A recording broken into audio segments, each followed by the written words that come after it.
Kedengeran nggak sih? Assalamualaikum warahmatullahi wabarakatuh. Waalaikumsalam warahmatullahi wabarakatuh. Bagaimana kabarnya teman-teman semua? Alhamdulillah.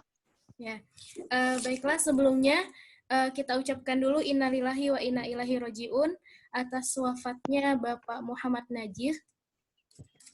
Semoga amal ibadahnya diterima di sisi Allah Subhanahu wa Ta'ala. Perkenalkan, nama saya Restu Mardotilah. Di sini saya perwakilan dari PCIM Maroko yang akan memandu kegiatan diskusi kita pada hari ini dengan tema Sepak Terjang PCIM Mesir di Bumi Kinanah dan Prinsip Wasatiyah Al-Azhar.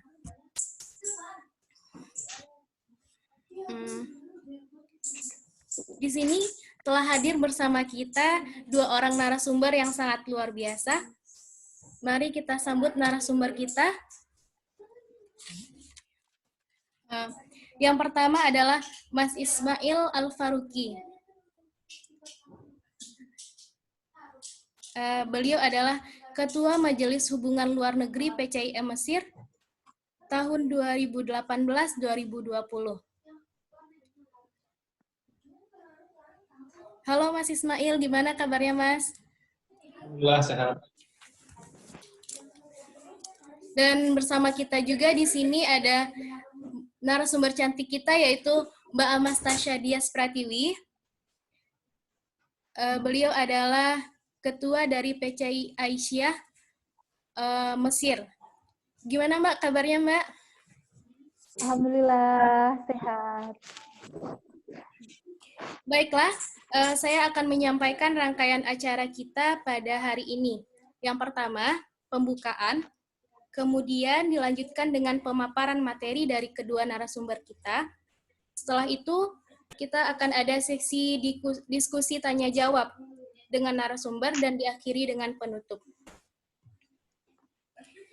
Baiklah, mari kita buka acara kita ini dengan membacakan basmalah. Bismillahirrahmanirrahim.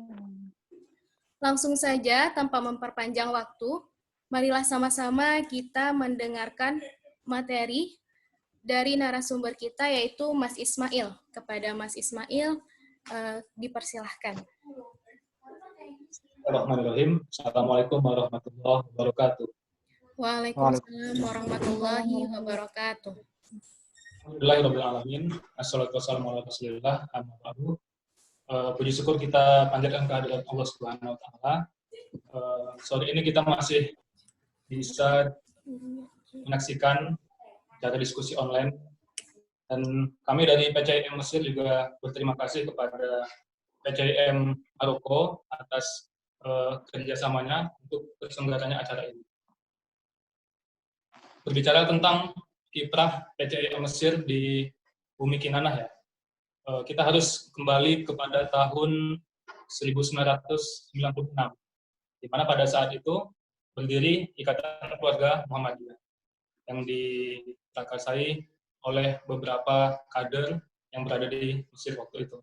Kemudian seiring dengan berjalannya waktu, dengan bertambahnya anggota dan kemudian kita semakin banyak mengadakan kegiatan, para pendahulu kami di sini berinisiatif untuk membuat cabang istimewa Muhammadiyah.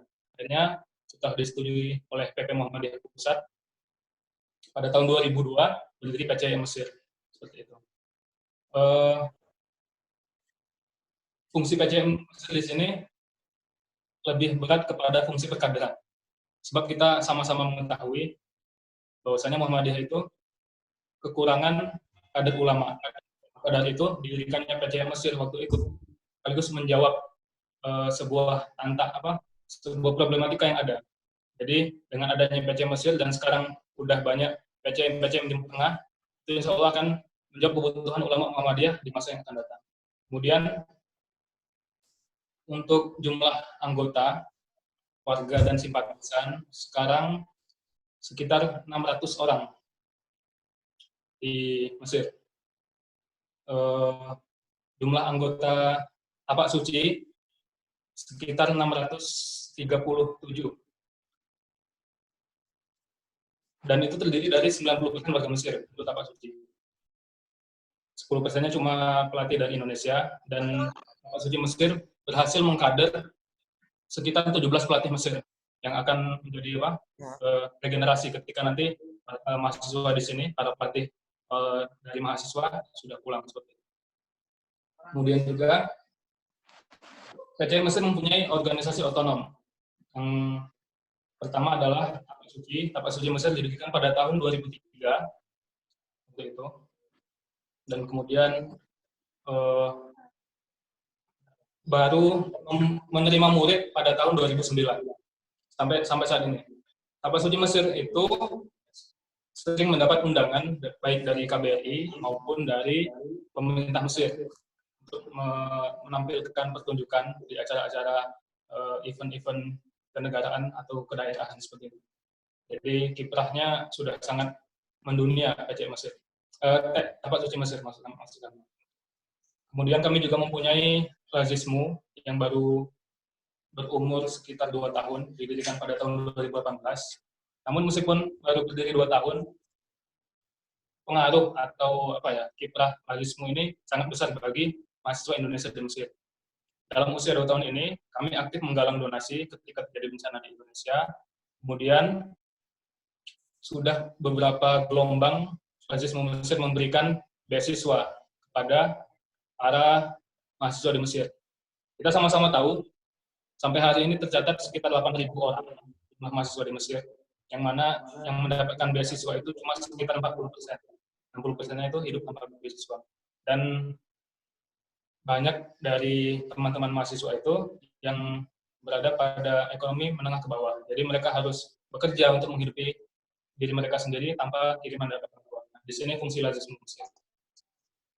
Kemudian Lazismu Mesir juga sering mengadakan bakti sosial, seperti ketika Corona ini, COVID, kami memberi bantuan bahan pokok kepada mahasiswa yang sudah berkeluarga di Mesir, kemudian juga memberikan bantuan berupa masker, seperti itu. Kemudian untuk lembaga otonom, PCI Mesir punya majalah Sinar Muhammadiyah. Majalah Sinar Muhammadiyah ini berdiri sejak tahun 98, sebelum berdirinya PCIM. Ketika masih IKM, itu sudah mulai aktivitas. Nah, aktivitas keilmuan yang sedang gencar-gencarnya waktu itu adalah kajian dan majalah Sinar Muhammadiyah. Sampai hari ini, kami sudah menerbitkan 61 edisi. Majalah Sinar ini sebagai sebuah transformasi keilmuan. Jadi apa yang kami dapat di sini, kami tuangkan dalam tulisan, kemudian kami sebarkan. Kemarin ketika Muktamar 2015, kami membagikan majalah Sinar Muhammadiyah kepada seluruh para peserta Muktamar. Yang mana di sana kami membahas sebuah tajuk atau tema yang berupa autokritik tentang kebutuhan ulama Muhammadiyah. Kami ikut membantu memberikan sumbangsi kepada PP, apa yang kami dapat dan apa yang bisa kami berikan, seperti itu. Kemudian kami juga mempunyai lembaga otonom Ustadz. Ustadz ini adalah mediator pemberangkatan. Jadi sejak tahun 2015 dan pertama kali memberangkatkan mahasiswa dari Indonesia pada tahun 2016. Apa saja pekerjaan mediator Ustadz ini ketika di Indonesia? Ikut memberikan bimbingan atau pelatihan kepada calon mahasiswa baru yang akan berangkat ke Mesir, kemudian ikut membantu mengurusi proses registrasi mereka, kemudian pemberangkatan, kami dampingi dari Indonesia sampai ke Mesir, itu didampingi oleh tim dari Mediator Ustadz. Seperti itu. Sudah ada 4 kali pemberangkatan sejak tahun 2016 sampai 2020 ini. Mediator Ustadz kurang lebih sudah berjumlah 100 kader lah mungkin yang berangkat bersama kami. Mungkin juga info bagi para pendengar sekalian, kalau ada nanti saudara atau keluarganya yang pengen berangkat ke Mesir, mungkin bisa diikutkan dengan mediator Ustadz, karena ini adalah mediator kita bersama. Kita harus mendukung apa yang PCI Mesir punya saat ini, seperti itu. Pun ketika di Mesir nanti mereka akan kita sinkronkan dengan majelis pengembangan kader dan majelis keilmuan. Jadi ketika sampai di Mesir kita berikan pelatihan, kita berikan seminar, dan nanti akan ada perkaderan berjenjang. Kemudian untuk aktivitas PCI Mesir, saya menjelaskan tentang Majelis Hubungan Luar Negeri karena kebetulan itu majelis saya. Di Majelis Hubungan Luar Negeri, kami berusaha bekerja sama dengan berbagai instansi, terutama Al-Azhar di sini. Dalam bentuk apa? Pertama adalah kunjungan. Ketika Pak Haidar kemarin atau ada tamu-tamu dari PP, kami pertemukan dengan pihak Al-Azhar Mesir. Begitu juga ketika Al-Azhar Mesir berkunjung ke Indonesia, kemarin dengan koordinasi kita pertemukan dengan di Indonesia. Kemudian juga kami membantu atau mengawal proses MOU dengan Al-Azhar sendiri. Tidak hanya Al-Azhar, kami juga bekerja sama dengan Triple IT. Sama-sama kita ketahui, misalnya Triple IT itu ada di semua negara dan asalnya dari Mesir. Kemudian kami juga bekerja sama dengan Lembaga Astronomi dan Geofisika Mesir. Kemarin ketika baru-baru ini, sekitar beberapa bulan lalu, ada salah satu kepala atau ketua badan riset milik UHAMKA, yang Profesor Tono Saksono, yang ingin meneliti tentang hilal atau meneliti tentang fajar waktu subuh, dan itu kami pertemukan dengan lembaga astronomi milik pemerintah Mesir. Kebetulan saat itu Mas Zian, selaku ketua PCI Maroko, hadir juga ketika ada seminar di PCI Mesir yang menjelaskan tentang bagaimana proyek Pak Tono Saksono. Kemudian kami juga mempunyai Majelis Tarjih dan Tajdid. Majelis Tarjih dan Tajdid ini, seperti yang kita ketahui, proyek utamanya adalah sidang mengenai masalah-masalah yang dibutuhkan. Di sini kami menjalin kerjasama dengan berbagai PCI yang lain. Baru-baru ini kami mengadakan sidang tarjih untuk membahas masalah hukum puasa, kajian puasa dan Idul Fitri untuk PCM Taiwan. Alhamdulillah itu sudah berjalan dengan baik. Kemudian ternyata diapresiasi dengan PCM Taiwan dan malah mengadakan lanjutan kerjasama. Insya ini kedepannya akan semakin bagus. Sebelumnya Majelis Tarjih dan Tajdid Mesir mempunyai kajian juga, mempunyai forum belajar yang mana kita membahas tentang ilmu-ilmu yang untuk membentuk malakah keilmuan kita seperti itu. Kemudian dari forum belajar ini kita follow up-kan dengan pendirian Azhar Basir Institute. Apa itu Azhar Basir Institute? Azhar Basir Institute itu adalah sebagai wadah riset bagi para anggota Majelis Tarjih Mesir. Insya Allah proyek besarnya tahun ini adalah menerbitkan jurnal. Kemudian berbicara mengenai manhaj wasatiyah Al-Azhar. Apa sih itu wasatiyah?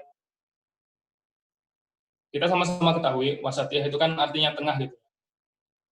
Maksudnya apa tengah di sini? Tengah itu artinya moderat, tidak hulu, tidak berlebihan, dan juga tidak menggampangkan, tidak melakukan sifat ifrat dan tidak juga tafrid seperti itu. Nah, manhaj wasatiyah ini sebenarnya adalah ciri utama dari Islam. Islam sendiri mendaku sebagai sebuah ajaran wasatiyah, ajaran yang berada di pertengahan seperti itu. Tapi kemudian kita ketahui dengan seiring berjalannya waktu, di masa-masa awal Islam ada kelompok-kelompok yang sangat keras dan ada juga yang sangat menggampangkan.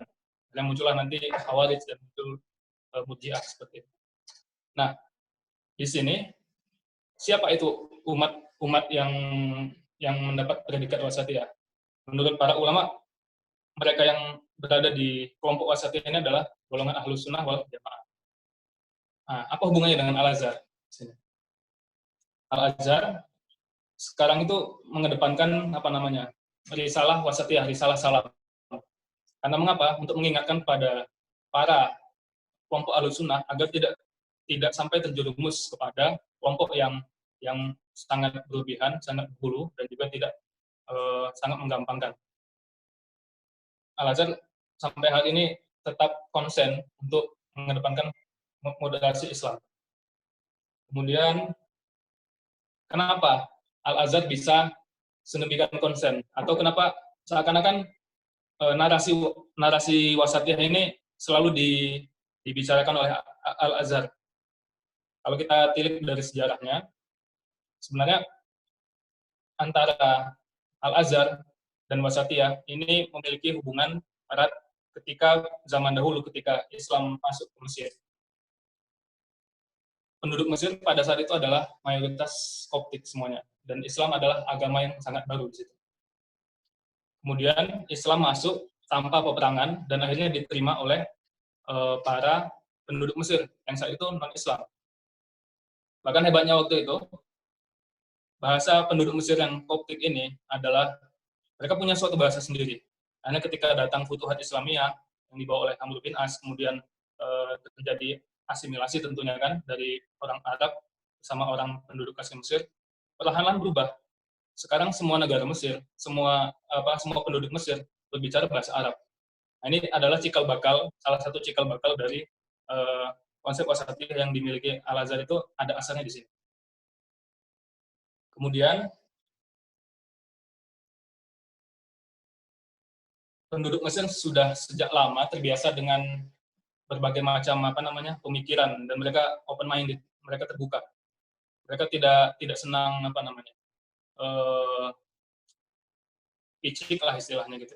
Kemudian juga di Mesir ini banyak sekali para alim ulama dari berbagai mazhab, tidak cuma satu mazhab tertentu. Jadi mungkin kalau di beberapa negara, kita misalkan Indonesia, mayoritasnya apa? Syafi'i. Kalau di Mesir, hampir semuanya punya masa dari tiap mazhab. Dia mempunyai masa yang lumayan banyak, tapi ada yang lebih dominan. Nah, di sini Al-Azhar dia mengakomodir 4 mazhab itu.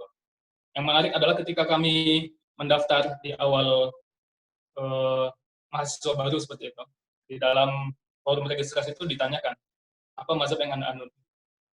Jadi karena di sini mahasiswa Al-Azhar berasal dari 120 negara, jadi Al-Azhar tidak ingin membatasi apa mazhab yang dianut oleh para mahasiswa itu sebelum datang ke Mesir. Mungkin lain cerita dengan beberapa kampus ya. Mungkin kita mazhab di Indonesia katakanlah Syafi'i, kemudian belajar di suatu negara yang mayoritas bermazhab Hanafi. Seringkali mau tidak mau kita yang Syafi'i belajar mazhab Hanafi seperti itu, karena itu adalah mazhab yang dianut oleh kampus yang kita tinggali. Nah, tidak di Mesir. Jadi apapun mazhab Anda, itu di sini akan kita mempelajari mazhab kita masing-masing. Di sini adalah salah satu bentuk toleransi yang sangat dijunjung tinggi oleh Al-Azhar. Kemudian, dari dahulu Mesir sudah terbiasa dengan berbagai macam mazhab fikih. Nah, akhirnya nanti itu yang akan mengesankan, menambah kesan wasati pada Al-Azhar seperti itu. Kemudian juga bagaimana manhaj Al-Azhar yang wasati itu bisa terbangun. Itu tidak lepas dari dukungan manhaj belajar yang tepat. Jadi di sini pembelajaran di Al-Azhar itu adalah metode pembelajaran berjenjang. Jadi setiap ilmu atau setiap fan ilmu itu mempunyai 3 jenjang, 3 marhalah, dan itu harus dilalui seperti itu. Jadi tidak ujuk-ujuk langsung belajar yang dari level kita di level medium, kita langsung belajar ke level yang lebih tinggi, tapi semuanya belajar dari level yang awal seperti itu. Kemudian yang kedua adalah sanad. Jadi Al-Azhar itu sangat memegang teguh sanad atau ketersambungan ilmu. Jadi ilmu yang kita dapat dari guru sebelumnya diturunkan. Jadi Jadi ketersambungan sanad secara diroyah dan riwayah. Itu yang salah satu nanti yang membentuk kenapa Al-Azhar sampai hari ini menjadi rujukan keilmuan, menjadi kiblat ilmu, dan menjadi rujukan moderatisme Islam dari seluruh dunia. Kemudian, salah satu faktor yang lainnya adalah komposisi keilmuan yang lengkap. Al-Azhar memiliki komposisi keilmuan yang lengkap, lintas disiplin dan multidisiplin. Jadi itu yang membuat setiap fatwa atau setiap putusan hukum atau setiap pendapat yang diberikan oleh Al-Azhar itu dia menilai dari setiap aspek dan tidak apa namanya. Akhirnya kita terhindar dari sikap yang tasadid dan para ulama Al-Azhar mempunyai pandangan yang lebih luas. Kemudian salah satu faktornya lagi adalah talaki. Nah, di sini adalah komponen penting dari pembentukan malaka keilmuan.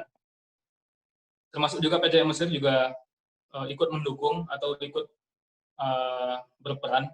Jadi kita menggabungkan proses antara jami, antara masjid dengan jamiah, dengan kampus.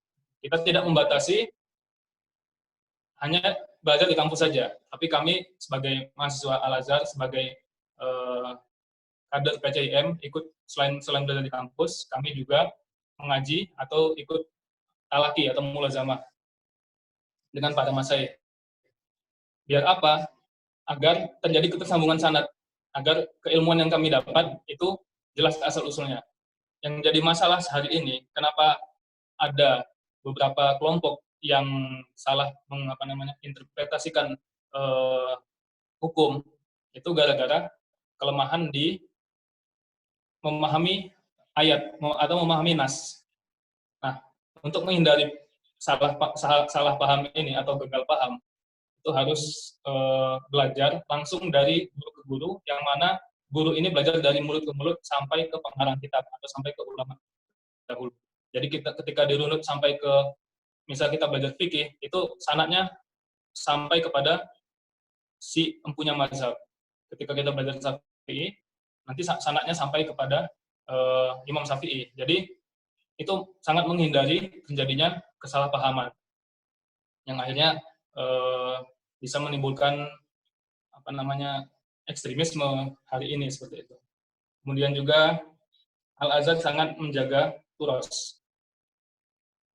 Tapi jangan disalahpahami bahwasanya turos ini dengan menjaga turos kemudian Al-Azhar tidak membuka diri terhadap sesuatu yang baru.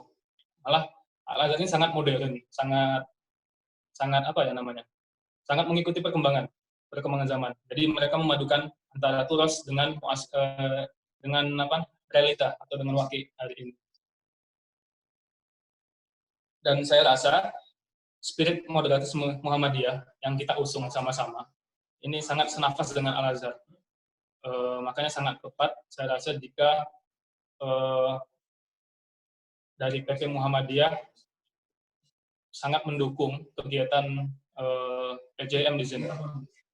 Karena ketika para kader dari Al-Azhar ini pulang, kami membawa nafas-nafas moderatisme Islam. Dan ini yang kita butuhkan hari-hari ini di Indonesia. Kita sama-sama mengetahui bahwasanya Muhammadiyah adalah penyeimbang di negeri kita. Nah, saya rasa itu sekelumit dari sedikit informasi untuk Wasatiyah Al-Azhar. Harusnya ini dijadikan satu seminar sendiri, cuma gara-gara kita singkat, ya segini saja yang bisa saya sampaikan. Terima kasih, saya rasa itu. Saya kembalikan kepada moderator. Baik, terima kasih kita ucapkan kepada Mas Ismail. Menarik sekali ya teman-teman pembahasan kita pada siang ini. Pada penasaran kan, udah pada pengen bertanya, tapi tunggu dulu, kita lanjutkan dengan materi selanjutnya dari narasumber kedua kita. Kepada Mbak Tasya, dipersilahkan. Oke, terima kasih untuk moderator atas waktu yang diberikan. Mungkin bisa kita melihat slide dari awal ya, Kakak moderator. Kalau tadi Ustadz Ismail Al-Faruqi menjelaskan tentang bagaimana PCIM bekerja sama dengan eksternal, kemudian juga manhaj Wasatiyah Al-Azhar, saya akan lebih menjelaskan bagaimana PCIM dan PCIA itu sendiri. Oke, dimulai dari pertama. Oke, PCIM berdiri diresmikan tahun 2002. Tahun 2002. Kalau PCIA diresmikan tahun 2004. Bisa dilihat di slide ya, skema perjalanan. 20 Agustus 2004, diresmikannya PCIA Aisyah Mesir sesuai dengan SK PP Aisyah. Kemudian seiring dengan berjalannya waktu, cuman nggak pada tanggal nggak pakai slide aja. April 2010 diresmikan juga TK Aba Kairo sesuai dengan SK PP Aisyah. Saat itu diresmikan oleh Ibu Ama. Oh, udah ngasih ini. Lanjut ke slide selanjutnya. Pada awal kepemimpinannya, PCIM diketuai oleh Ustaz Miss Bahul Munir. Saat itu Aisyah masih berbentuk keputrian Aisyah, sehingga semua kegiatannya masih menginduk dengan kegiatan PCIM. Seiring berjalannya waktu, banyak sekali pencapaian-pencapaian PCIM sampai bisa menjadi seperti sekarang ini. Dari awal, setelah diresmikan, mungkin masih berjuang merintis dengan publikasi ke kalangan teman-teman mahasiswa Indonesia yang ada di Mesir, kita sebutnya Masisir. Kemudian mulai saat itu Aisyah juga masih door to door, jadi belum sebanyak sekarang. Semua event-eventnya dilakukan dari rumah ke rumah demi mengumpulkan kader-kader Aisyah. Sampai periode terakhir kemarin, periode Ustaz Ulia Kamala, TK, kemudian kajian di PCIM dan PCIA yang dibawahi oleh badan otonom dan juga lembaga otonom, alhamdulillah semakin berkembang. Bisa lanjut ke slide selanjutnya, PCIM dan PCIA Mesir. Fungsi PCIM dan PCIA Mesir. Fungsi PCIM dan PCIA Mesir adalah satu, sebagai wadah pembinaan kader. Kedua, sebagai forum perekat ukhuwah seluruh kader Muhammadiyah di Mesir. Ketiga, sebagai transformator dan mediator kesyariatan. Jadi di sini kami mungkin tidak hanya mengumpulkan kader-kader Muhammadiyah dan Aisyah yang datang dari Indonesia untuk ke Mesir, tapi kami juga akan mengajar mereka gitu ya, baik secara keilmuan maupun secara organisasinya juga. Tadi untuk infografis keanggotaan di next slide itu sudah dijelaskan ya. Jumlah pengurus saat ini berjumlah 82 orang, dari PCIM ada 45 orang, dan PCIA ada 37 orang. Lanjut, untuk next slide, ada organisasi otonom yang terdapat di PCIM Mesir. Salah satunya adalah PCIA, yang diresmikan 12 Agustus tahun 2004. Ya, itu bisa dilihat ya kegiatan-kegiatannya, ada kegiatan Tapak Suci Putra Muhammadiyah, kemudian ada kegiatan PCIA Mesir yang di foto ini saat itu kita mengadakan Madrasah Perempuan Berkemajuan bersama Ibu Alimatul Kiptiyah dari PP Aisyah, dan saat itu juga ada seminar. Lanjut ke next slide, ada Orto Muhammadiyah, salah satunya yaitu Lazismu Mesir, yang kegiatannya sangat masif sekarang, apalagi di momen-momen COVID-19 seperti sekarang ini, membagikan bantuan-bantuan, kemudian membagikan beasiswa juga. Kemudian next slide, ada lembaga otonom PCIM dan PCIA Mesir. Untuk majalah Sinar Muhammadiyah sudah dijelaskan tadi, dan juga mediator pusat juga sudah dijelaskan. Jadi ahlan wa sahlan kepada teman-teman yang akan datang ke Mesir, insya Allah kami urus keberangkatannya sampai kepulangannya, insya Allah akan diurus oleh PCIM dan PCIA Mesir. Kemudian ada lembaga otonom yang lain juga, ada LPMD, Lembaga Pengelola Markas Dakwah. Nah, di sini markas dakwah yang sudah diamanahkan kepada PCIM dan PCIA Mesir dari PP Muhammadiyah saat itu sudah dimulai sejak tahun 2005, bagaimana membuat proposal. Awalnya kita masih menyewa gitu gedungnya, tetapi semakin ke sini semakin banyak kader Muhammadiyah dan kader Aisyah, semakin banyak juga kita membutuhkan tempat yang besar gitu untuk menampung semua kegiatan. Kemudian adanya markas dakwah yang diamanahkan kepada kami. Mungkin ada teman-teman yang bisa yang sudah melihat di akun-akun sosial media kami. Markas dakwah di dalamnya juga ada sekretariat PCIM, PCIA, Tapak Suci, dan di sini kami juga menyewakan homestay gitu. Jadi ada hotel dan juga ahlan wa sahlan untuk teman-teman mungkin yang ingin datang ke Mesir untuk jalan-jalan atau mungkin tidak sekarang ketika kondisi sudah membaik, kita bisa menyediakan homestay yaitu namanya MD-IN gitu ya. Dan juga di sini ada meeting room, aula. Jadi LPMD ini fungsinya mengurus properti PCIM gitu, properti markas dakwah. Kemudian ada TK Aisyah Bustanul Atfal Kairo, TK Aba. Ini adalah TK Aba pertama di dunia yang diresmikan oleh PP Aisyah. Saat ini muridnya 40 untuk tahun ini. Alhamdulillah, dan kami sudah memiliki 10 generasi alumni. Awalnya berdirinya TK Aba ini juga tidak luput dari semua usaha. Kakak-kakak saat itu awalnya mengadakan summer school for children, baru sekolah musim panas aja, tapi ternyata karena banyaknya mahasiswa-mahasiswa Indonesia yang di Mesir, kemudian di sini kuliah dan juga menikah dan punya anak, akhirnya membutuhkan tempat untuk menyekolahkan mereka, karena di sini ada sekolah Indonesia Kairo dari pemerintah, akan tetapi itu belum cukup untuk menampung semua anak-anak ya. Akhirnya TK Aba masih berjalan sampai saat ini. Kemudian next slide itu bisa dilihat ada contoh-contoh majalah Sinar Muhammadiyah yang sekarang sudah memasuki edisi ke-61. Kemudian next slide ada penjemputan dan penyambutan maba, mahasiswa baru oleh Ustadz.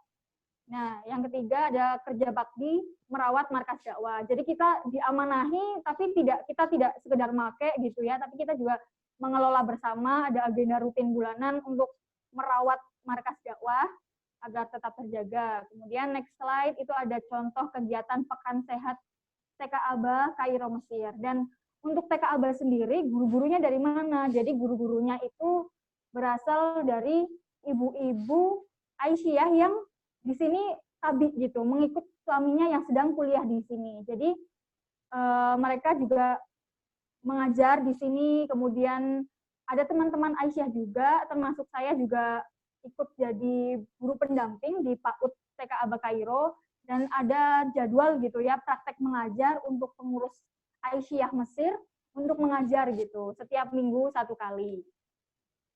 Oke, next slide ke Badan Otonom PCIA, PCIM dan PCIM Mesir. Tadi sudah dijelaskan tentang lembaga otonom, sekarang Badan Otonom. Badan Otonom kami punya MCIS, Muhammadiyah Center for Islamic Studies. Nah, ini mengatur apa? Di sini ini ada dinaungi oleh Majelis Keilmuan PCIA dan PCIA Mesir. Kami punya 4 kajian formal, yaitu kajian Al-Hikmah Pemikiran, kemudian Ar-Risalah, Usul Fikih, kemudian Al-Wasatiyah, ada kajian ilmu-ilmu Al-Quran, dan AFDA, Association of Falak Deep Analyze, itu astronomi, di bawah naungan Majelis Keilmuan. Jadi, kami di PCIM dan PCIM Mesir, anak-anak baru setelah kami kader di sini dengan Forum Azhari Muda, juga kami sediakan wadah untuk kajian. Kalau di Al-Azhar sendiri mungkin kami kurang dalam menulis gitu. Kami membaca literatur banyak, tapi belum ada wadah untuk menulis. Oleh karena itu PCIM menyediakan wadah dengan adanya MCIS ini untuk apa ya? Setelah membaca, kami ada tempat untuk menulis gitu, untuk menghasilkan karya-karya. Kemudian yang kedua ada Badan Otonom Bibliotek Markas Dakwah, atau bisa kita pahami sebagai perpustakaan ya, perpustakaan milik PCIM Mesir di bawah naungan Majelis Pustaka dan Informasi. Kemudian yang ketiga ada majalah Sofatul Aisyah. Kalau Sinar Muhammadiyah punya PCIM, PCIA juga punya, ada namanya Sofatul Aisyah, yang pertama kali terbit bulan Agustus tahun 2006. Next slide, kita bisa lihat kegiatan-kegiatannya, kegiatan kajian MCIS, ada Rihlah Observatorium Helwan, kajian AFDA, astronomi, kemudian ada kajian Ar-Risalah, Usul Fikih, kemudian ada kajian Al-Wasatiyah, kajian filsafat juga ada, kemudian ada kajian yang non formal atau kulturalnya, yaitu kajian Sopotresno, ilmu mantik. Ya, bisa dilihat gambarnya, slide selanjutnya. Oke. Sekarang saya akan masuk menjelaskan tentang aktivitas PCIM dan PCIA Mesir. Kita memiliki 7 majelis ya, ada 7 majelis di PCIM dan ada 6 majelis di PCIA. Yang pertama ada majelis keilmuan. Majelis keilmuan ini ada PCIM, ada PCIA juga. Next slide-nya. Yang pertama ini tadi sudah dijelaskan ya tentang manhaj Wasatiyah Al-Azhar. Salah satu kegiatannya adalah ada talaki di Masjid Al-Azhar. Mungkin tidak hanya di Masjid Al-Azhar, tetapi salah satu yang kita PCIM memantik gitu kepada teman-teman kader Muhammadiyah juga untuk selalu talaki di Masjid Al-Azhar. Selanjutnya ada konferensi internasional, tajdid, dan ada ziarah ke masyayikh. Kemudian ada seminar ilmu astronomi dan falak bersama Profesor Tono Saksono. Kita juga membantu beliau untuk menyambungkan dengan Institut Astronomi di Mesir, yang kita sudah memiliki kerjasama kan dari tahun ke tahun dengan kajian AFDA. Ini ada program training dasar kajian. Jadi kalau teman-teman baru yang datang ke Mesir kemudian sudah mengikuti Forum Azhari Muda perkaderan pertama di PCIM Mesir, kemudian ada training dasar kajian untuk selanjutnya mengikuti jenjang selanjutnya, yaitu kajian di MCIS gitu. Jadi bisa bebas memilih bidang keilmuan apa yang ingin dia tekuni gitu. Kemudian ada Rihlah Maktabah Kairo International Book Fair, yang merupakan book fair terbesar kedua di dunia. Kemudian ada bimbingan belajar bahasa Arab bagi maba. Jadi keilmuan ini memiliki goals yang penting sekali ya untuk PCIM dan PCIA, karena salah satu hal kita datang ke Mesir itu kan untuk tholabul ilmi, untuk mencari ilmu. Oleh karena itu PCIM tidak hanya organisasi saja, tetapi juga mendukung keilmuan bagi teman-teman kader Muhammadiyah dan Aisyah.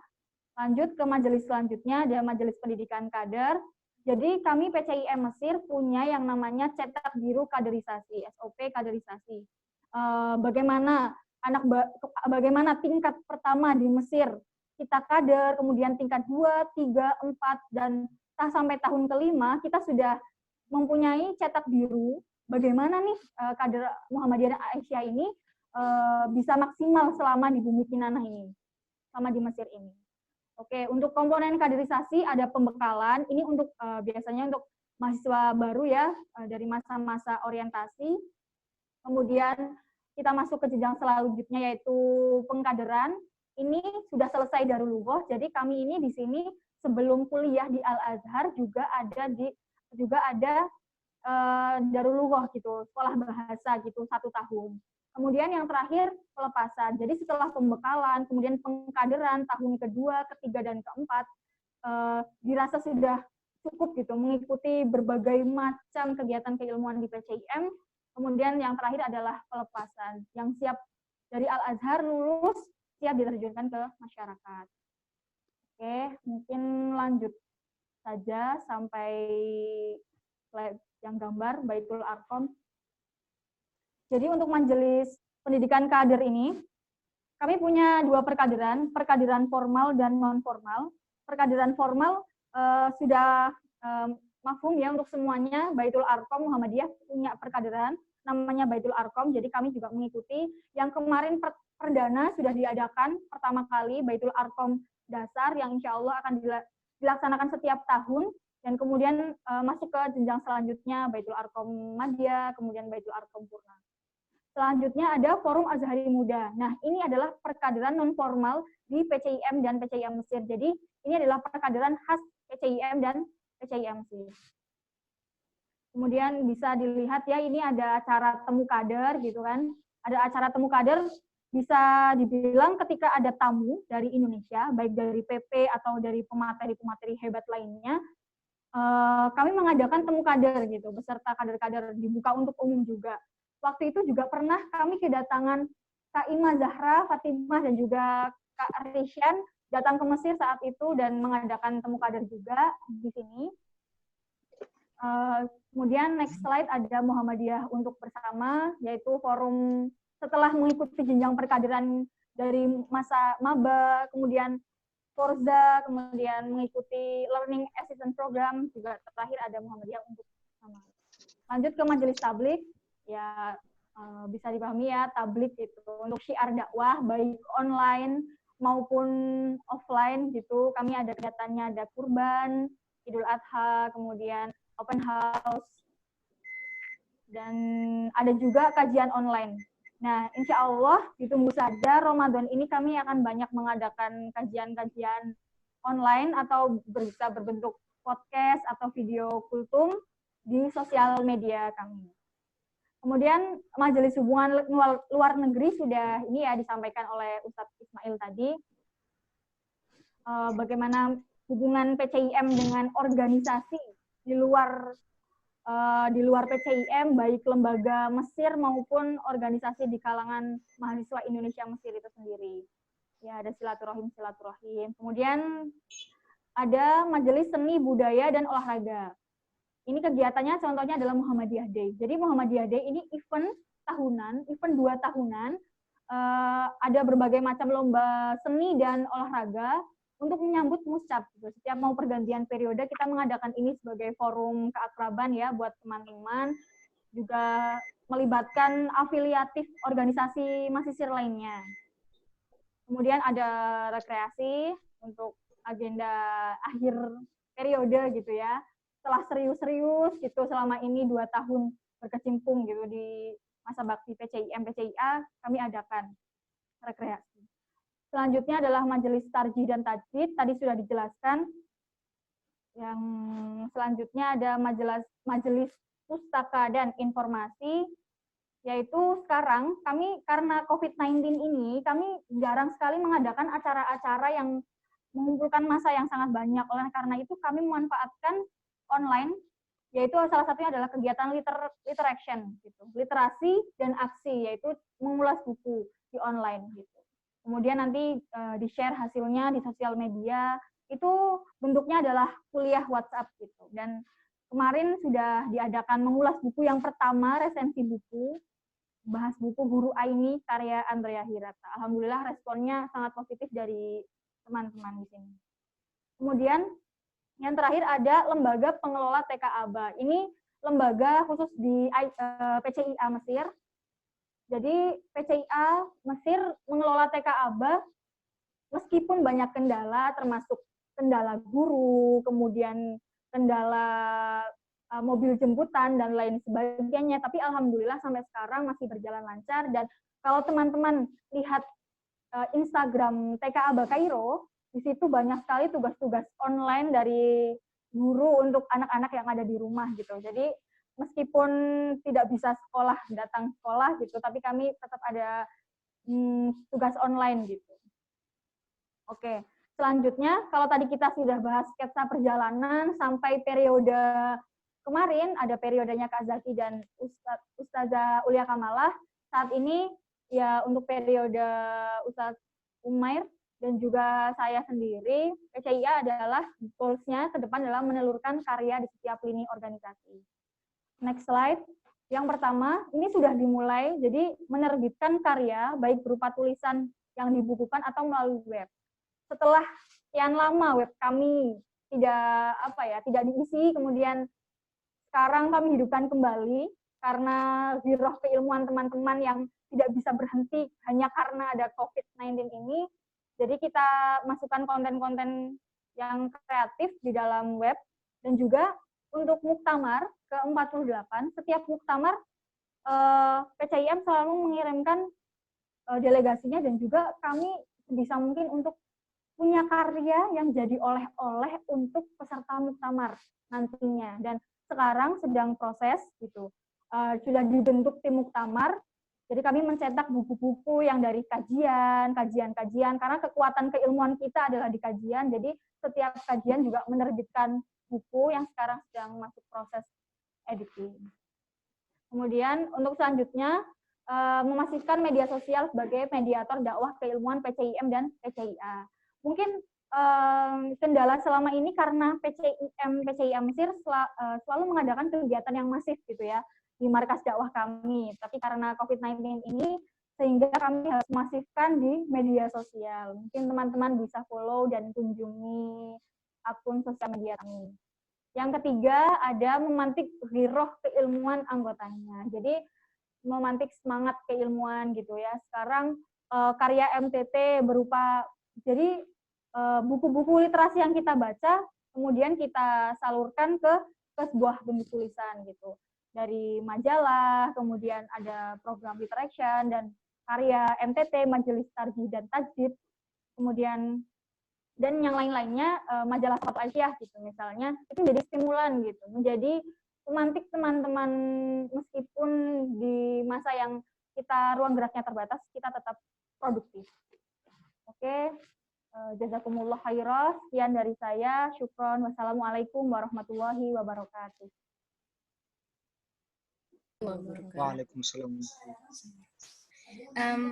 Terima kasih kita ucapkan kepada Mbak Tasya. Sangat menarik sekali apa yang tadi dipaparkan oleh narasumber kita. Nah, saya ingin bertanya ini, kan PCIM Mesir ini merupakan cabang PCIM pertama yang didirikan di luar negeri.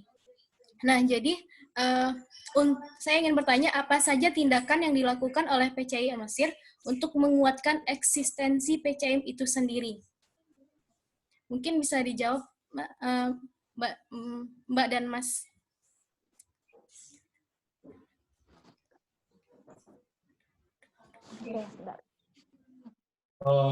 Oke. Apa tindakan yang kami lakukan untuk menguatkan PCIM Mesir itu ya? Di sini kami membagi menjadi dua. Pertama adalah penguatan di PTP, bagaimana komunikasi lancar PTP, apa yang kami inginkan, dan kemudian apa yang PP inginkan. Jadi biar terjadi sesuatu yang apa istilahnya masuk gitu, nggak tumpang tindih seperti itu. Jadi kami selalu berkonsultasi dengan PP, kemudian yang mana fungsi dasar PCM tadi adalah sebagai mediator PP ataupun mediator apa saja organisasi yang berkaitan dengan Muhammadiyah di Indonesia seperti perguruan tinggi jika ingin mengadakan kerjasama. Nah, maka dari itu penguatan yang pertama adalah penguatan komunikasi pada PP. Kemudian kami juga melakukan penguatan terhadap organisasi yang ada di Mesir, terutama di sini adalah kampus Al-Azhar karena sebagai sentral kampus di Mesir ini. Itu mungkin dari Mbak Tas ya. Ya, kalau saya bisa sedikit nambahi. Jadi ketika kami mengadakan kegiatan, kami tidak selalu eksklusif untuk kader PCIM dan PCIA saja. Jadi kami pasti organisasi lain gitu untuk ikut aktif. Misalnya ada acara temu kader. Kita menghadirkan pemateri-pemateri dari Indonesia, misalkan ada tamu gitu. Kami selalu open untuk umum, dan di situ teman-teman yang lainnya yang tadinya mungkin tidak ada background Muhammadiyah sama sekali, bahkan tidak mengenal Muhammadiyah sama sekali, itu dengan kegiatan PCIM dan PCIA yang sangat masif gitu, sangat-sangat menarik minat teman-teman semuanya gitu. Jadi ikut kegiatan gitu, sudah tidak lagi memedulikan yang namanya background dia dari Muhammadiyah ataupun bukan gitu, karena banyak sekali agenda-agenda keilmuan yang sangat menarik gitu, yang bisa menarik minat teman-teman di Mesir ini, di Mesir ini. Contohnya juga untuk praktek mengajar TK ABA, kami juga pernah open recruitment gitu kan, untuk praktek mengajar. Jadi yang berminat mengajar bisa ikut mengajar di TK ABA. Alhamdulillah responnya. Ya, itu aja.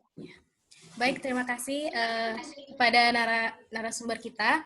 Nah, sekarang kita berikan kesempatan kepada teman-teman kita yang ingin bertanya. Jadi, sekarang kita akan lanjutkan di sesi tanya-jawabnya.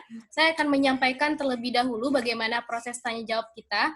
Jadi, bagi yang ingin bertanya, silakan untuk menekan tombol tepuk tangan yang telah tersedia di aplikasi ini, di perangkat masing-masing. Jadi, setelah itu dipersilahkan langsung, saya persilahkan, nanti teman-teman langsung menyebutkan namanya dan menyampaikan pertanyaan kepada siapa ingin bertanya. Untuk yang pertama, kita akan buka dulu sesi tanya jawabnya untuk 2 orang.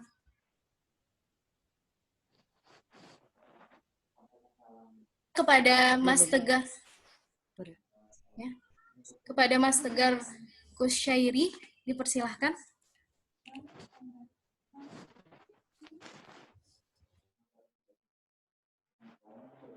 Baik, terima kasih Kak. Assalamualaikum warahmatullahi wabarakatuh. Waalaikumsalam warahmatullahi wabarakatuh. Ya, perkenalkan nama saya Tegar dari Ikatan Pelajar Muhammadiyah di Indonesia, khususnya di Jawa Timur, Ponorogo, Kota Reog. Nah, yang ingin saya tanyakan terkait dengan tadi yang sudah dipaparkan oleh teman-teman dari Mesir maupun dari Maroko, bahwasanya yang ingin saya tanyakan, pandangan teman-teman di Mesir maupun di Maroko tentang spirit modernisme Muhammadiyah itu seperti apa? Itu yang pertama. Nah, yang kedua, di situ bahwasanya ada berbagai lembaga otonom Muhammadiyah seperti Lajismu, TKABA, dan sebagainya. Dan di PCIM itu sendiri bahwa ada organisasi otonom, yang dimaksud organisasi otonom seperti IPM. Nah, kenapa di situ tidak diberdirikan IPM, Ikatan Pelajar Muhammadiyah? Bahwa ini wadah yang sangat baik bagi teman-teman semuanya di luar Indonesia, khususnya itu di Mesir, itu wadah sangat besar. Biar kenapa? IPM dikenal di seluruh dunia, tidak hanya di Indonesia. Itu kesempatan bagi teman-teman di Mesir maupun Maroko itu sendiri. Yang kedua seperti itu. Nah, untuk yang ketiga, yang ingin saya tanyakan bahwa ini Muhammadiyah saat ini, pandangan dari teman-teman dari Al-Azhar, pandangan teman-teman terkait dengan Muhammadiyah yang ada di Indonesia khususnya itu seperti apa dengan kondisi COVID-19 seperti ini, sehingga keputusan-keputusan seperti maklumat yang dikeluarkan oleh pimpinan pusat itu hanya didengar oleh orang-orang yang itu mempunyai wawasan yang tinggi, sehingga orang-orang Muhammadiyah yang di pinggiran itu menolak, seperti halnya terkait dengan sholat Jumat berjamaah di masjid dilakukan untuk sholat duhur 4 rakaat di rumah, seperti itu, contohnya seperti itu. Nah, ini pandangan dari teman-teman Mesir itu seperti apa? Seperti Muhammadiyah seperti apakah nanti yang akan dijelaskan dari teman-teman Mesir? Mungkin itu nanti untuk tanggapan selanjutnya berjalannya waktu. Terima kasih, sekian. Wassalamualaikum warahmatullahi wabarakatuh. Waalaikumsalam warahmatullahi wabarakatuh. Ya baik, bisa langsung saja dijawab sama narasumber kita, Mbak Tasya ataupun Mas Ismail, silahkan. Oke, siap.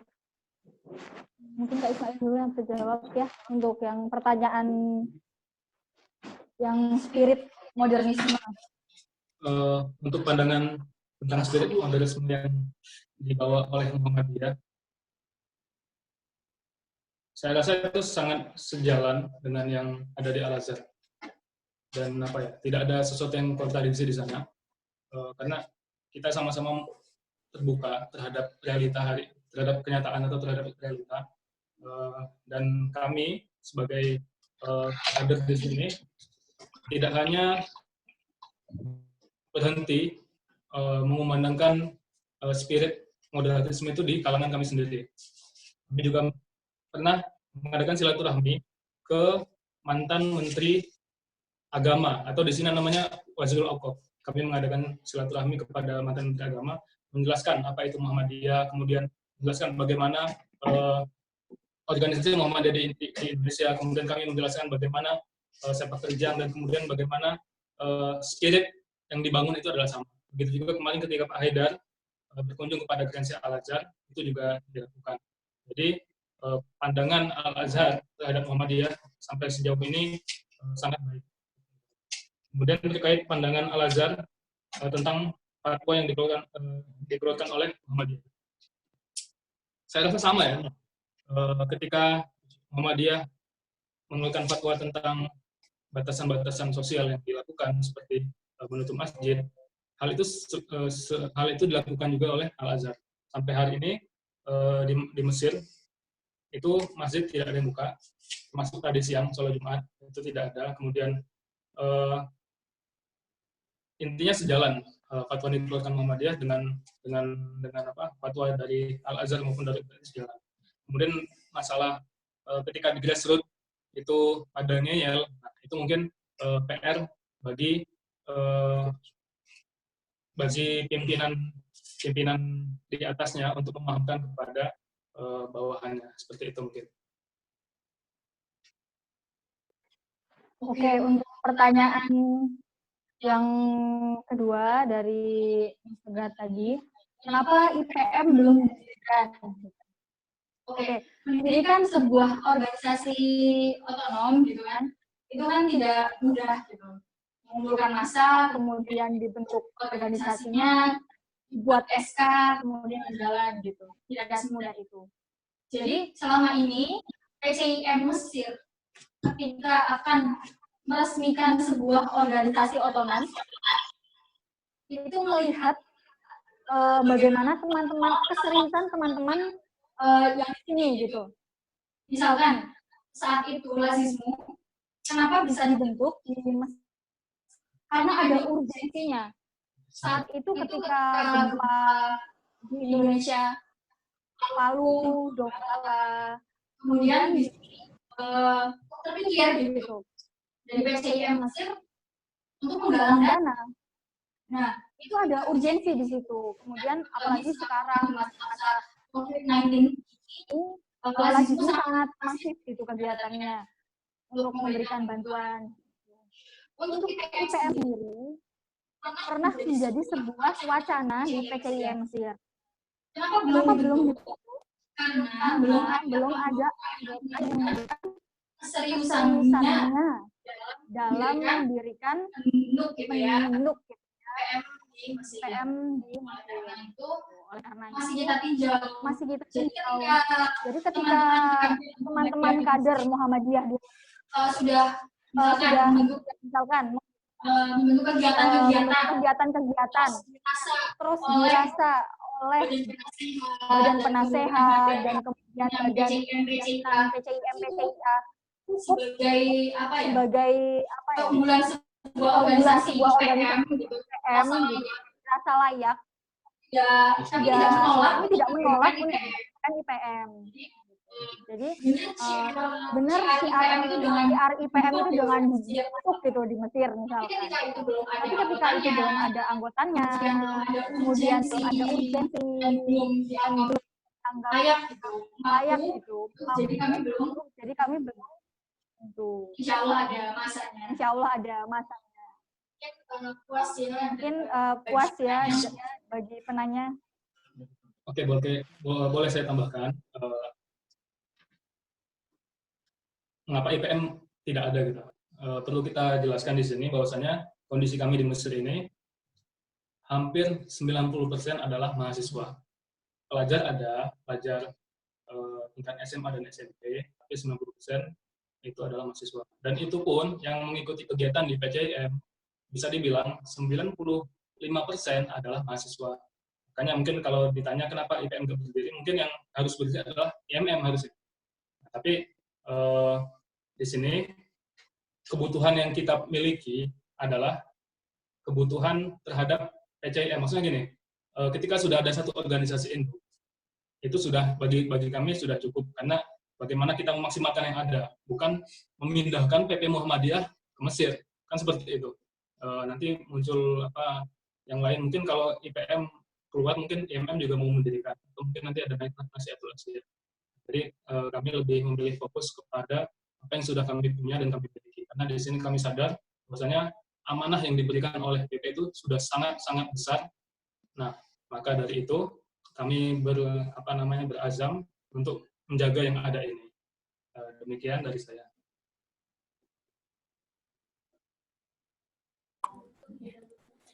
Bagaimana Mas Tegar? Sudah paham atau ada yang mau ditanyakan lagi? Masih ada yang ditanyakan, sedikit sebentar ya.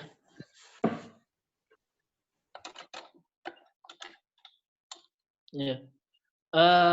Menanggapi terkait dengan pertanyaan yang tadi sudah dijawab oleh rekan-rekan dari Mesir. Untuk yang saya klarifikasi bahwasanya IPM itu batas usia maksimalnya 24 tahun. Jadi seperti saya mahasiswa semester 6. Nah, bisa ikut untuk IPM juga. Nah, untuk apa? Kenapa kok saya itu berinisiasi punya pemikiran bahwasanya harus ada IPM di luar Indonesia? Di sini biar kita itu juga dakwahnya ke tingkat internasional, bukan hanya Muhammadiyahnya saja.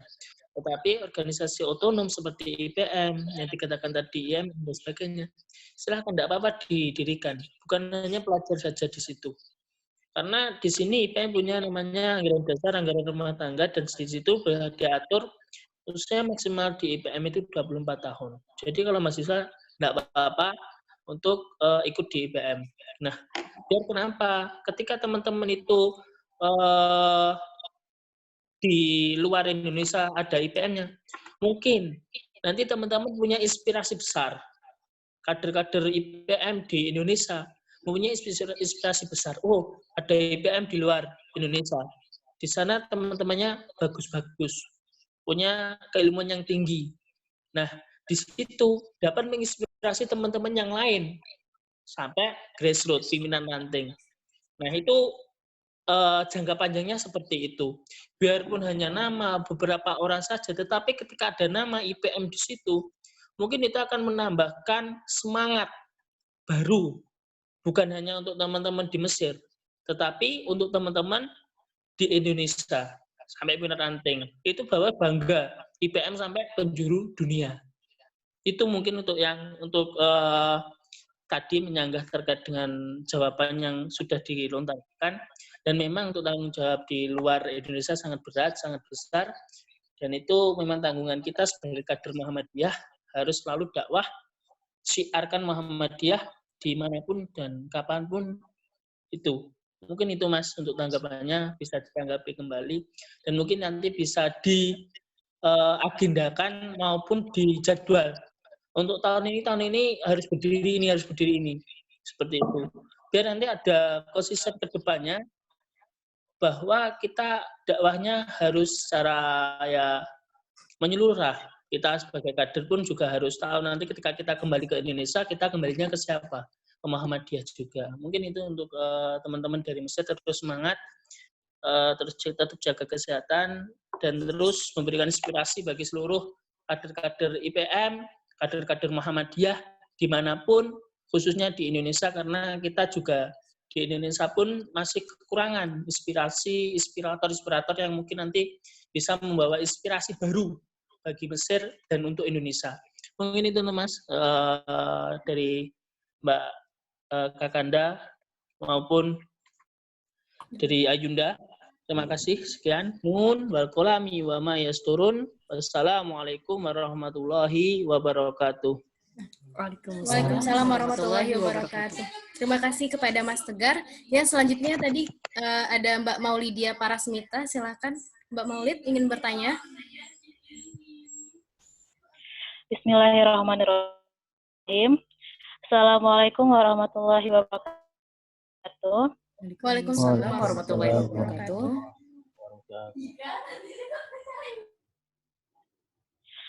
Sebelumnya, Ana ingin mengucapkan terima kasih kepada moderator dan narasumber kita, yaitu Mbak Tasya dan Mas Faruk. Di sini saya ingin bertanya tentang cara menyikapi mahasiswa Indonesia yang sedang kuliah di luar negeri. Yang mana kita di sini kan belajar tentang paham-paham yang mana kayak Wahabi, Syiah, terus ISIS gitu kan, yang mana mahasiswa-mahasiswa Indonesia yang kuliah di luar negeri, dan pada saat dia pulang ke Indonesia tidak membawa paham-paham seperti itu. Bagaimana caranya agar mahasiswa Indonesia yang kuliah di luar negeri yang tidak membawa paham liberalisme dan radikalisme.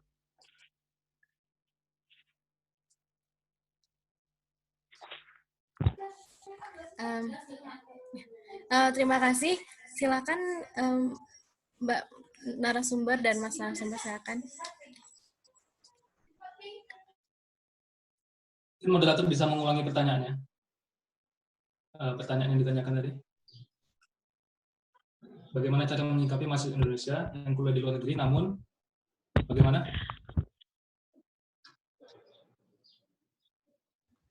Ya, boleh diulangi lagi Mbak Maulidia, gimana?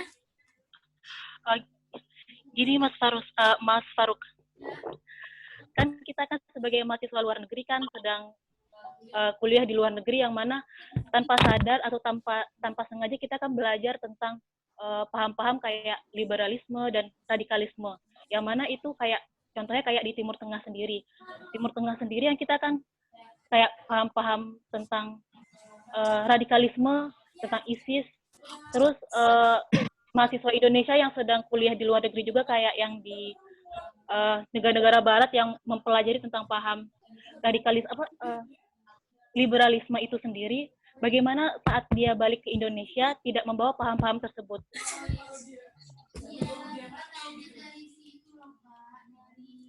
Bagaimana Mas? Sudah bisa dipahami? Mahasiswa yang membawa pemahaman yang tidak sesuai dengan kultur Indonesia. Oke. Sebenarnya ini gampang-gampang susah ya.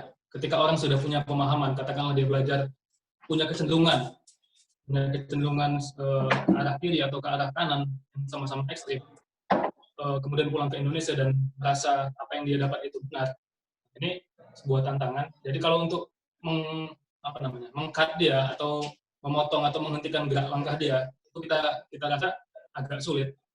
Tapi bagaimana nanti misalnya ketika katakanlah itu kader Muhammadiyah, kemudian bagaimana agar si Fulan ini itu tidak menyebarkan, atau mungkin kita bisa mengajak diskusi atau mengajak dialog gitu.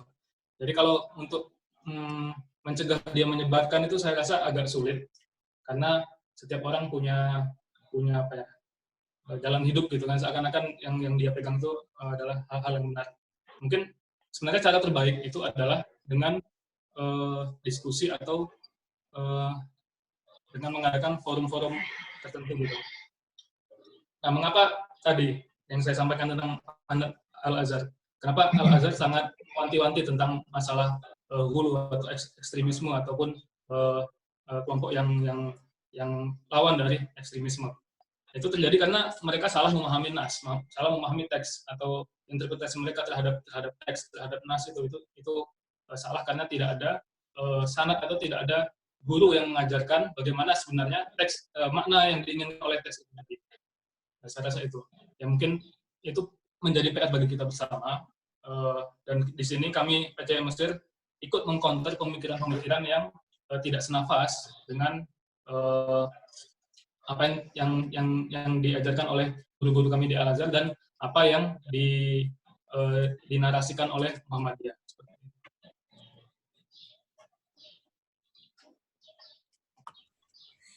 Mungkin bisa dipahami Mbak Maulidia?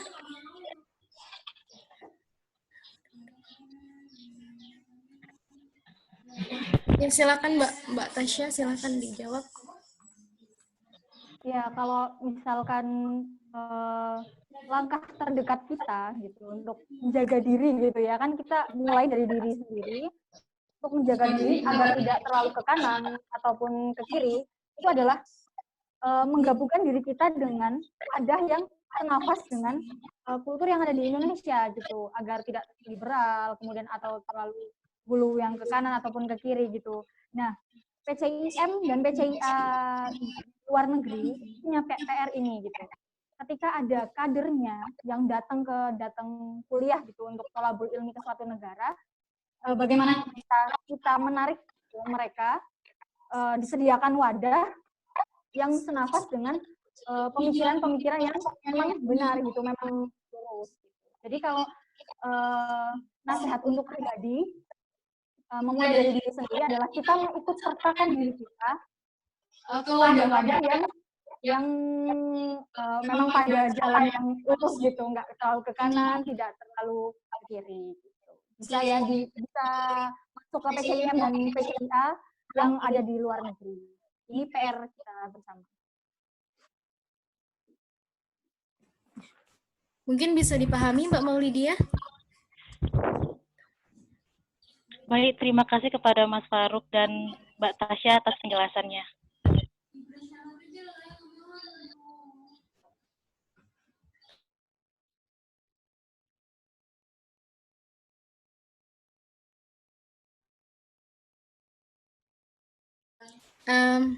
Baiklah, di sini kita ada pertanyaan dari Umay. Jadi pertanyaannya, PCI Mesir sudah berusia berapa tahun? Apakah sudah menjadi NGO terdaftar di lembaga resmi Mesir? Mungkin bisa dijawab.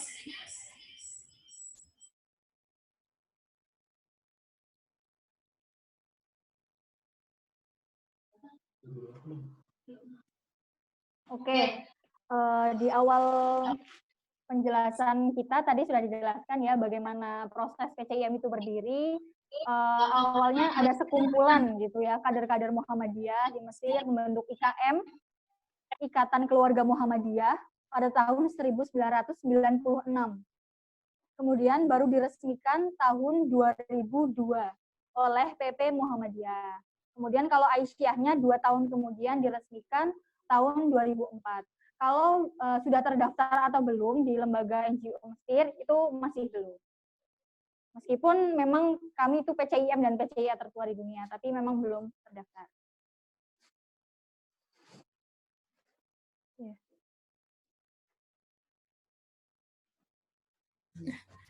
Kemudian ada dari Mas Rishan. Terima kasih sharingnya PCIM dan PCIA Mesir. Ustadz Ismail dan Ustazah Tasya sangat menginspirasi. Izin bertanya, adakah langkah sosialisasi pendidikan Mesir, yakni Timur Tengah umumnya, ke pesantren-pesantren atau sekolah-sekolah Muhammadiyah di Indonesia yang bisa meningkatkan kaderisasi ulama untuk menjawab problem kekurangan kaderisasi ulama saat ini? Boleh di-share langkah-langkahnya? Silakan kepada narasumber untuk menjawab. Terkait kebutuhan ulama Muhammadiyah, hal ini kami rasakan sejak lama, makanya inilah cikal bakal dibentuknya mediator Ustadz sebagai mediator pemberangkatan para kader yang ada di Indonesia untuk Mesir. Nah, biasanya setiap tahun, dimulai sejak tahun 2015 kemarin, kami sudah mengadakan kerjasama, yang pertama dengan Madrasah Muallimin Muhammadiyah dan Madrasah Muallimat tentunya di Yogyakarta sebagai penyelenggara sebagai penyelenggara bimbingan belajar untuk para kader-kader yang ingin melakukan tes Mesir seperti itu. Jadi di situ adalah langkah kami bagaimana cara mengumpulkan teman-teman yang ingin berangkat ke Mesir dan berasal dari keluarga atau dari kader Muhammadiyah. Kemudian apakah sudah disosialisasikan? Insya Allah sudah disosialisasikan. Kami juga bekerjasama dengan Ittihadul Ma'ahid Muhammadiyah dan juga bekerjasama dengan LP2M. Kemarin ketika ada salah satu dari kami pulang, itu berkali-kali kami mengadakan silaturahmi ke Itmam dan LP2M, kemudian mensosialisasikan, meminta bantuan kepada LP2M maupun Itmam untuk mengabarkan bahwasanya ini loh ada media terpusat dari PCI Mesir bagi yang santrinya berminat untuk ke Timur Tengah mungkin bisa bergabung bersama PCI Mesir seperti itu. Kemudian saya rasa langkah untuk konkretnya di sini setelah kami mengadakan media terpusat, kami membuat SOP perkaderan. Yang mana SOP perkaderan ini langsung diberi komentar dan pujian oleh Pak Haidar Nasir ketika ketika peresmian markas dakwah waktu itu. Jadi di sana kami sudah men-setting bagaimana seorang kader dari Indonesia ketika belum tiba di Mesir, sampai ketika sudah selesai di Mesir, kami arahkan kemana mereka yang cocok untuk balik ke kantong-kantong Muhammadiyah di Indonesia. Seperti itu.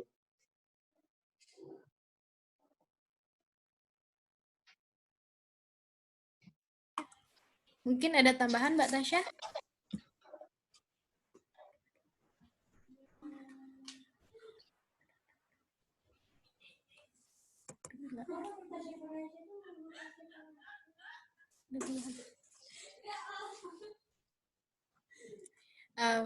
Oke, ya saya tambahin sedikit.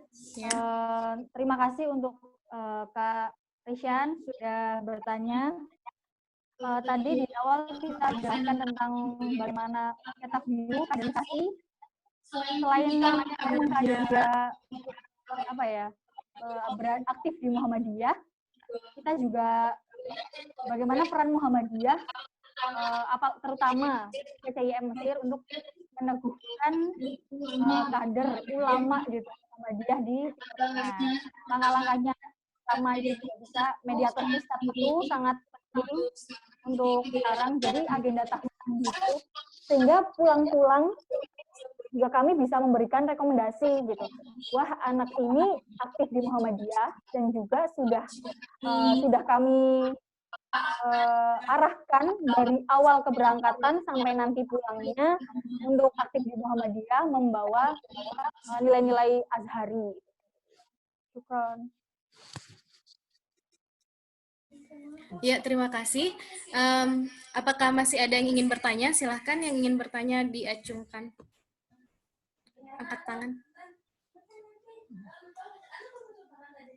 Belum. Ya, kepada Saudara Nadia Farisa dipersilahkan untuk bertanya. Terima kasih kepada Ibu Moderator atas kesempatan yang diberikan. Dan terima kasih juga kepada pemateri Bang Faruk dan Mbak Tasya atas pemaparannya yang sangat menginspirasi. Perkenalkan, saya Nadia Farisa Azimia dari PCIM Maroko. Tadi sempat dibahas oleh pemateri masalah beasiswa kuliah ke Mesir melalui jalur PCIM Mesir. Nah, yang ingin saya tanyakan di sini adalah apa syarat dan ketentuan untuk mengikuti jalur beasiswa tersebut? Terima kasih. Ya, mungkin bisa langsung dijawab, Mas.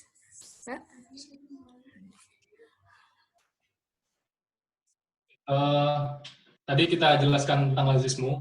Salah satu programnya adalah memberi beasiswa. Maksud saya di sini, beasiswa itu bukan diberikan oleh calon mahasiswa yang ada di Indonesia yang belum berangkat ke Mesir. Tapi kami lebih fokus kepada memberikan beasiswa kepada mahasiswa-mahasiswa yang sudah berada di Mesir, yang memiliki kekurangan dalam hal finansial. Tidak banyak sih, cuma maksudnya itu sudah lebih dari cukup untuk membantu bagaimana kelangsungan hidup teman-teman di sini. Nah, syaratnya apa aja?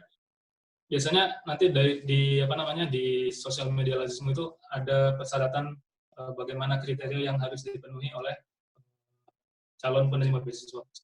Mungkin nanti bisa dikunjungi di Instagram lazismu.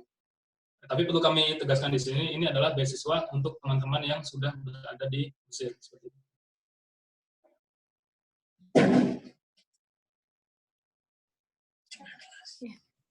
Iya, terima kasih.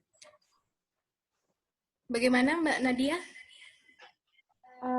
Ya, terima kasih banyak Bang Faruk atas pencerahannya. Apakah ada tambahan dari Mbak Tasya? Ya, cukup. Baiklah, kita buka lagi. Ada yang ingin bertanya?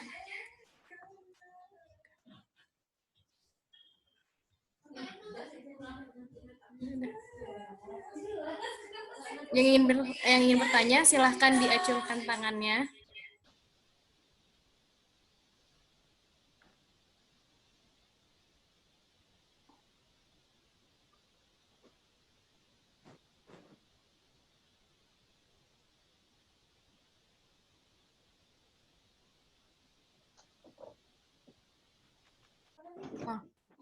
Baiklah, kepada Mas Rishan, dipersilahkan.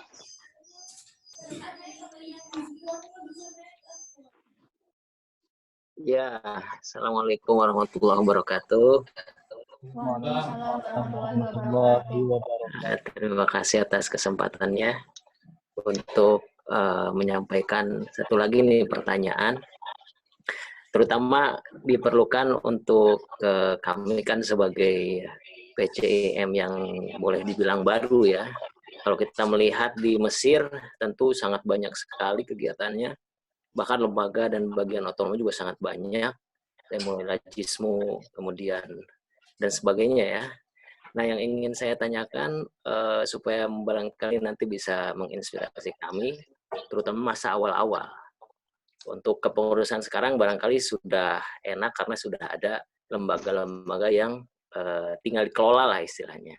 Nah, boleh nggak di-sharing bagaimana dulu barangkali mendengar cerita-cerita dari angkatan yang lalu atau yang lama, bagaimana prioritas, menentukan prioritas ketika awal-awal berdiri PCIM, tentu dengan segala keterbatasan, kendala, dan tantangannya. Barangkali bisa di-share lebih dalam lagi. Mungkin nanti kita bisa juga melihat apa saja prioritas yang perlu ditekankan untuk masa-masa awal PCIM. Barangkali itu. Terima kasih. Assalamualaikum warahmatullahi wabarakatuh. Waalaikumsalam warahmatullahi wabarakatuh. Ya, silakan Mas, Mbak, dijawab pertanyaannya. Oke, mungkin moderator mungkin bisa buka slide lagi yang sketsa perjalanan PCIM PCIA. Ya, kita throwback gitu. Untuk bagaimana PCIM dan PCIA sejak awal gitu berdiri. Oke. Pada awalnya gitu kan fokusnya PCIM saat itu baik sebelum diresmikan maupun setelah diresmikan itu di kajian, Kak. Jadi kajian PCIM itu sangat masif dan bahkan Aisyah juga saat itu Aisyah memiliki kajian As-Sofwah namanya yang itu menjadi trademark bagi teman-teman di Mesir. Bahkan Mesir gitu untuk kalangan teman-teman Indonesia di Mesir dari organisasi manapun masuk ke PCIM melalui jalur kajiannya itu. Bahkan pertamanya dari door to door gitu ke rumah-rumah karena belum punya anggota. Kemudian setelah mulai banyak anggota, kajiannya semakin banyak dalam pan ilmu tertentu. Ya, itu bisa dilihat di slide yang pertama. Next slide. Oke. Setelah diresmikan, pertama PCIM diketuai oleh Ustadz Abdul Munir. Saat itu fokusnya adalah publikasi. Publikasinya dengan cara apa? Dengan keilmuan, yaitu kajian. Dan next slide. Setelah kajiannya PCIM kuat gitu, kemudian kita mulai mengundang teman-teman mahasiswa. Jadi teman-teman mahasiswa itu masuk ke PCIM melalui jalur kajian. Kajian PCIM yaitu melalui MSIS, Muhammadiyah Center for Islamic Studies, yang ada 4 ruang keilmuan itu menjadi kekuatan kami gitu. Untuk apa ya? Eksistensinya PCIM dan PCIA Mesir gitu. Ketika nggak ada banyak kegiatan, akan tetapi MSIS ini terus bergerak, alhamdulillah PCIM dan PCIA Mesir diterima banyak teman-teman mahasiswa gitu ya untuk kajiannya. Kemudian setelah kajian itu sendiri, setelah ada kajian, kemudian kita berikan wadah wadah menulis gitu, baik di majalah maupun hasil dari kajian yang dibukukan gitu. Jadi bisa dibilang kenapa PCIM dan PCIA masih eksis sampai sekarang itu karena kajian-kajiannya. Semoga bisa menjawab gitu ya.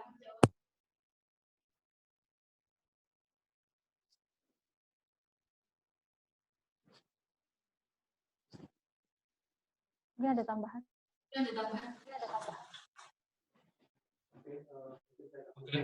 Mungkin saya kasih sedikit tambahan. Mungkin dulu Mas Rizwan ketika masih di Mesir melihat sendiri gitu ya bagaimana kecilnya Muhammadiyah atau PCIM waktu itu.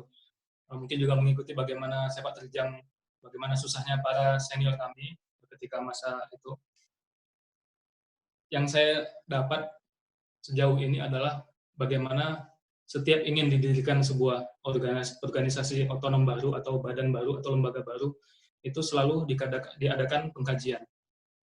Dan ini sangat sangat rumit proses untuk menjadi sebuah lembaga atau badan itu sendiri. Tentunya ada skala prioritas yang kami punya di sini, dan itu yang membuat setiap lembaga atau organisasi yang sudah jadi di PCIM itu bisa terus eksis.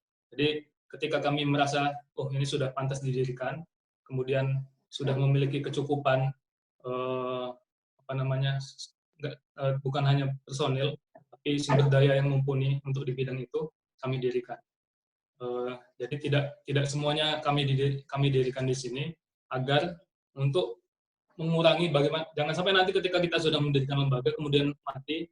Nah ini jangan sampai terjadi hal seperti itu. Dan alhamdulillah beberapa lembaga yang kami dirikan belum ada yang sampai tutup seperti itu. Mungkin kuncinya di skala prioritas, dan lagi-lagi ini adalah perjalanan zaman. Ini adalah perjalanan waktu yang sangat panjang. Jangan dilihat bagaimana besarnya sekarang, tapi mungkin bisa dilihat bagaimana prosesnya yang terjadi waktu itu. Terima kasih.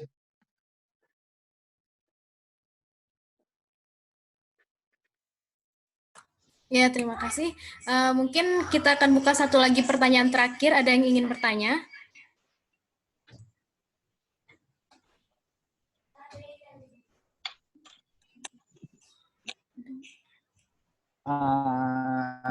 Iya, moderator izin. Ya, silahkan. Ini saya mau sedikit menambahkan dari pertanyaannya Mas Rishan ya.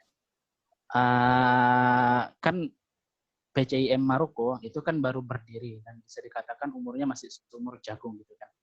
Nah, terima kasih kepada Mas Faruk dan Mbak Amatasya yang sudah memberikan masukan serta wejangan-wejangan untuk teman-teman PCIM lainnya. Gitu kan.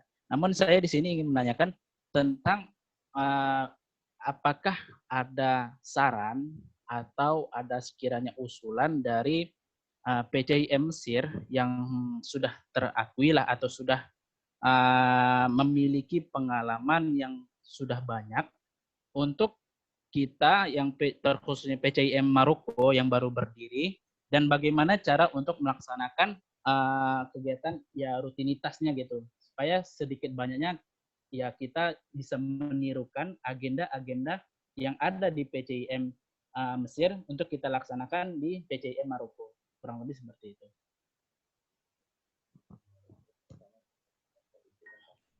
Dan sedikit lagi, ini kalau di Mesir itu kan mahasiswanya bergerak itu dalam satu titik kota gitu, Kairo gitu kan. Namun kalau misalnya di Maroko ini boleh saya katakan itu mahasiswanya terpecah gitu, terpencar dibagi per kota-kota gitu. Nah, maka dari itu mungkin sedikit banyaknya adakah saran dari terutama dari Mas Faruk sebagai Ketua Majelis Hublu untuk sekiranya masukan atau agenda kegiatan yang bisa dilakukan, yang bisa diterapkan oleh PCIM Maroko sendiri. Kurang lebih begitu, Ibu Moderator. Ya, terima kasih. Bisa langsung dijawab, Mas dan Mbak.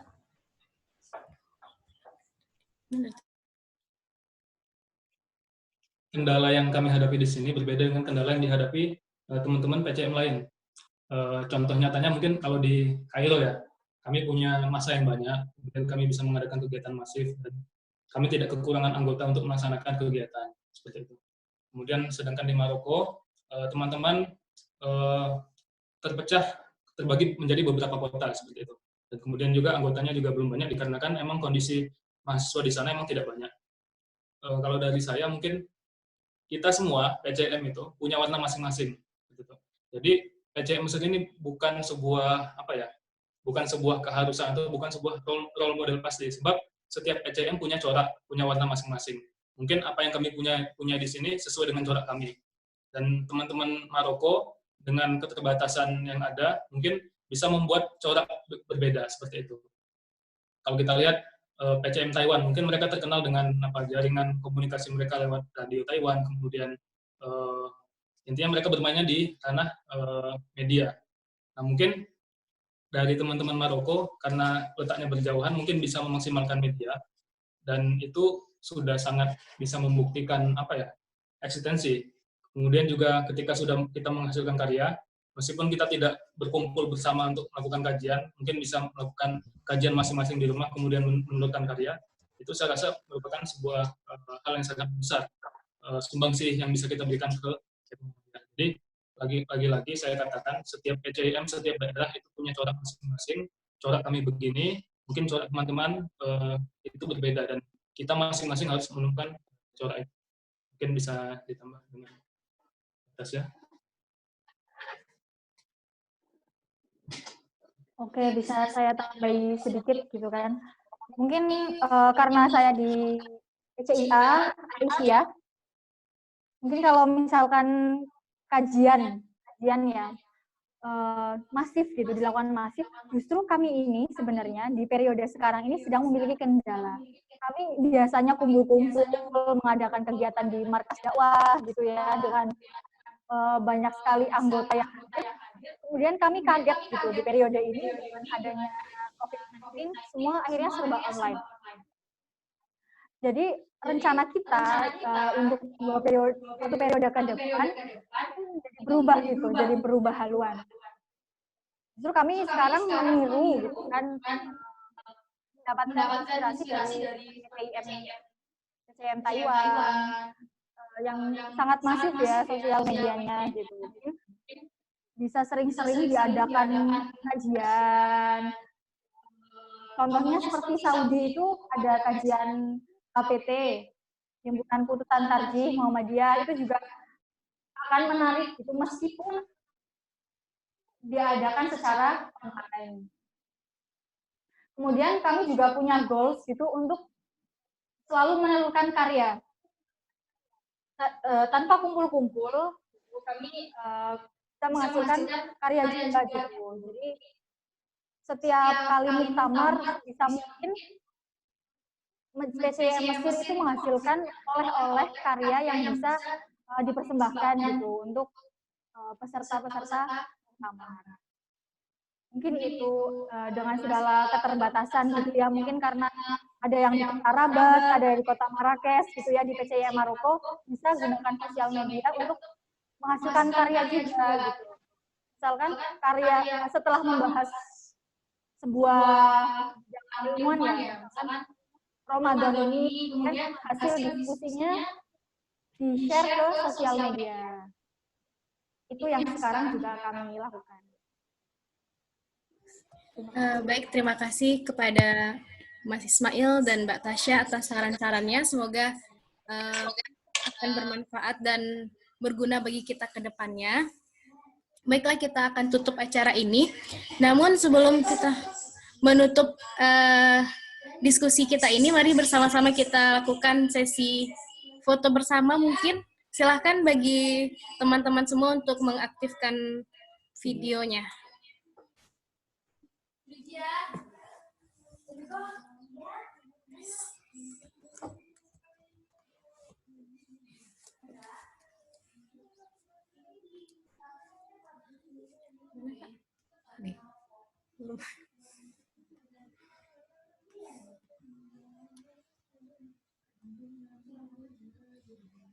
Udah siap?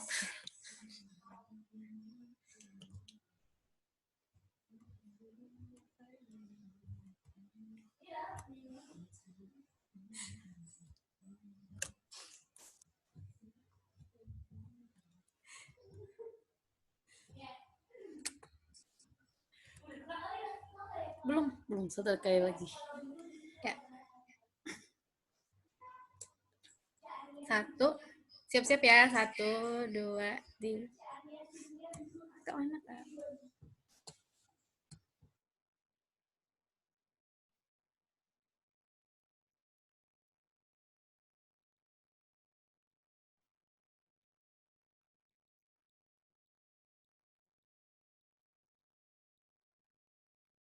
1, 2, 3.